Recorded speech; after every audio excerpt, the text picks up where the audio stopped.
देखिए, बिहार के मुख्यमंत्री नीतीश कुमार ने 5 मार्च 2026 को राज्यसभा के लिए अपना नामांकन दाखिल कर दिया।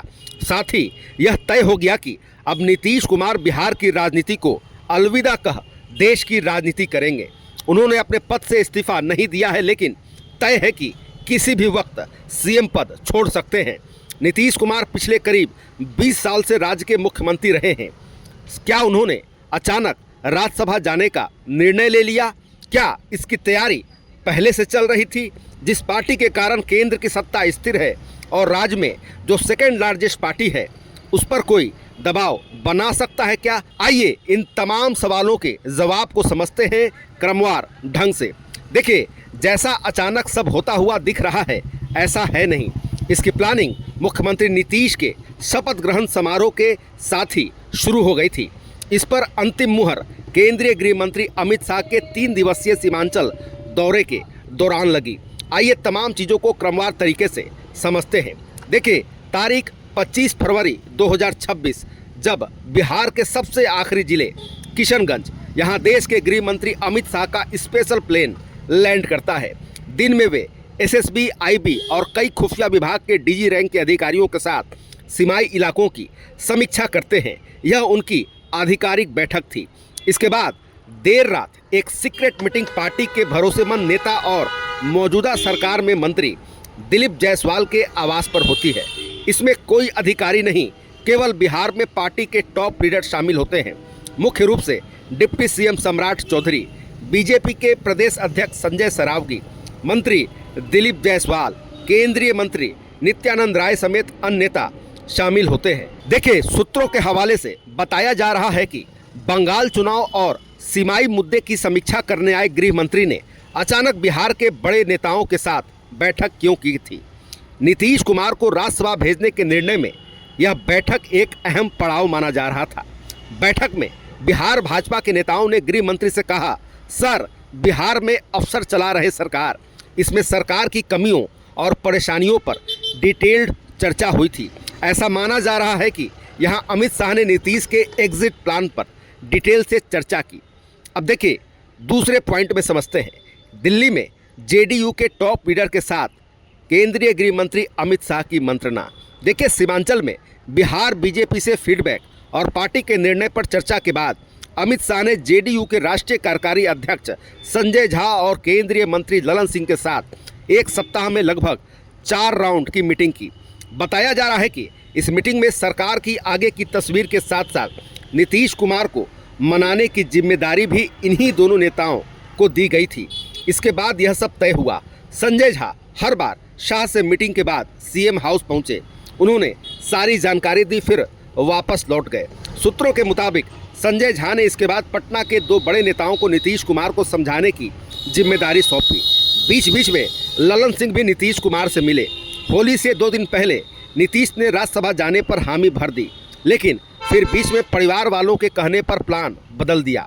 जैसे जैसे नामांकन की तारीख नज़दीक आ रही थी, जेडीयू के अंदर गहमा गहमी बनी हुई थी।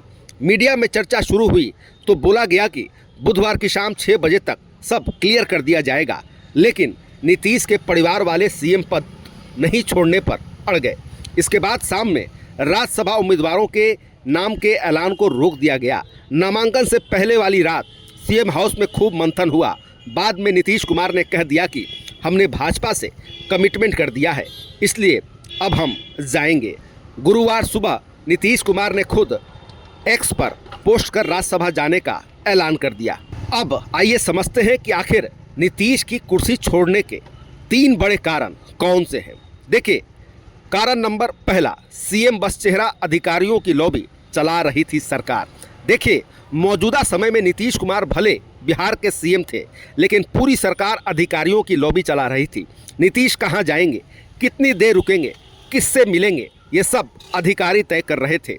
ये सब सार्वजनिक हो गया था कि नीतीश कुमार अधिकारियों के चंगुल में फंस गए थे। इसका खामियाजा ये हो रहा था कि अधिकारी मनमानी कर रहे थे।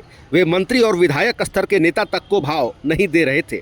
इसके बाद नीट छात्रा के साथ रेप हत्या मामले में जिस तरह से सरकार पूरी तरह बैकफुट पर रही, इससे भी सरकार पर कई सवाल खड़े हुए। अब आइए नीतीश के कुर्सी छोड़ने के कारण नंबर दूसरे को समझते हैं। देखिए, सीएम के हेल्थ पर उठ रहे थे सवाल, विधानसभा में हुई थी किरकिरी। मुख्यमंत्री नीतीश कुमार की हालिया एक्टिविटी से भी लगातार उनकी छवि पर सवाल उठ रहे थे। जैसे विधानसभा में बजट सत्र के दौरान राबड़ी देवी को लड़की कहना, मेज थपथपाने की जगह मंत्रियों को ताली बजाने की सलाह देना हो या फिर अन्य हरकतें। यही कारण था कि किसी भी सार्वजनिक कार्यक्रम में मीडिया को उनसे दूर रखा जा रहा था। नेता प्रतिपक्ष तेजस्वी यादव लगातार अचेत मुख्यमंत्री बताकर नीतीश कुमार पर हमला कर रहे थे। अब देखिए, कारण नंबर तीसरा समझते हैं। जब तक कुर्सी पर रहते बेटे की पॉलिटिकल लॉन्चिंग संभव नहीं थी। नीतीश कुमार परिवारवाद के खिलाफ रहे हैं, उनकी पूरी राजनीति इसी के इर्द गिर्द रही है। 2025 विधानसभा चुनाव में भी उन्होंने परिवारवाद को लेकर लालू राबड़ी परिवार पर तंज कसा था। यही कारण है कि निशांत की पॉलिटिकल लॉन्चिंग की सलाह को वे हमेशा से नज़रअंदाज करते रहे हैं। नीतीश कुमार के करीबी और परिवार से जुड़े लोग लगातार इस बात की डिमांड कर रहे थे कि निशांत को पॉलिटिक्स में लॉन्च किया जाए। ऐसे में नीतीश कुमार इस बात को अच्छे से जानते थे कि मौजूदा हालात में जब तक वे बिहार की सियासत में बने रहेंगे, निशांत की सेफ लैंडिंग संभव नहीं थी। यही कारण है कि बेटे को पॉलिटिक्स से दूर रखने वाले नीतीश कुमार अपना पद छोड़ने के लिए राजी हो गए। देखिए, पॉलिटिकल एक्सपर्ट का मानना है कि नीतीश जानते थे कि अगर वे कुर्सी नहीं छोड़ते तो जदयू के अंदर विद्रोह और भाजपा का दबाव बढ़ता जाता। अब जब नीतीश सीएम की कुर्सी छोड़ने जा रहे हैं तो यह माना जा रहा है कि बीजेपी निशांत को डिप्टी सीएम बना सकती है। इसके दो फायदे गिनाए जा रहे हैं। निशांत के नाम पर पार्टी एकजुट रहेगी और पॉलिटिक्स में वे सेट हो जाएंगे। तो फिलहाल खबरों में इतना ही। बने रहे दिलचस्प और बड़ी खबरों के रेडर के साथ। आपको हमारा वीडियो पसंद आया हो तो लाइक शेयर कमेंट जरूर कीजिएगा। आपने अभी तक इस चैनल को सब्सक्राइब फॉलो नहीं किया, कृपया तुरंत कर लें। धन्यवाद।